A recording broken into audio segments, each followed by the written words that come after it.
Ce que Nikon ne te dit pas sur le Nikon ZR. Aujourd'hui, on te présente le tout nouveau Nikon ZR, une caméra née de la collaboration entre Nikon et Red. Et dans cette vidéo, on va parler d'un point essentiel, son ergonomie. Une caméra conçue pour affronter tous les terrains, mais dont la conception parfois ressemble à une vraie tempête. Premier constat, l'absence de poignée. Et ça, c'est un vrai problème. Sans rig, la prise en main est tout simplement inconfortable et rend le tournage quasiment impossible à main levée. Le rig devient donc obligatoire pour pouvoir utiliser la caméra dans de bonnes conditions.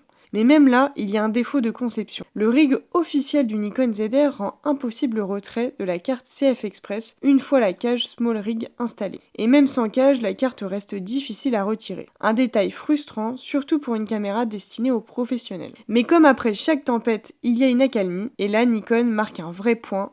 L'écran. Beaucoup plus grand que celui du Nikon Z8, il change totalement le confort de tournage. La lisibilité est excellente, la colorimétrie fidèle et c'est clairement une direction que Nikon devrait garder sur tous ses futurs boîtiers. En mode NRAW, comme dans les autres codecs, les vidéos tournées en vertical s'exportent enfin en vertical sur n'importe quel logiciel. Fini les galères de redressement en post-production, tout s'importe enfin dans le bon sens. D'ailleurs, on attend maintenant que Nikon applique cette amélioration sur ses autres boîtiers comme les Z6 III, Z8 ou Z9. Après tout, faire en sorte qu'un fichier vertical s'exporte directement en vertical, ça ne devrait pas être bien compliqué, non ?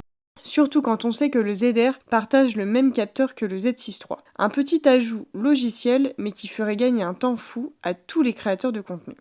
Cependant, il y a encore un détail agaçant. L'interface et les paramètres restent affichés à l'horizontale, ce qui rend la lecture vraiment inconfortable, surtout quand la caméra est montée sur un Ronin ou un autre stabilisateur. Et il y a un point encore plus étrange, lorsqu'on filme en RAID en format vertical, la vidéo sort horizontale. Un choix franchement incompréhensible, surtout pour une caméra censée viser les créateurs de contenu et influenceurs. Et puisqu'on parle du RAID, il faut aussi évoquer le sujet des luttes. Nikon a enfin intégré la possibilité d'utiliser des luttes directement dans la caméra, une excellente idée sur le papier, mais là encore, un choix assez étrange. Ces luttes ne sont compatibles qu'avec le codec RAID. Impossible donc de les utiliser en NRAW, le format maison de Nikon. Et ce n'est pas tout.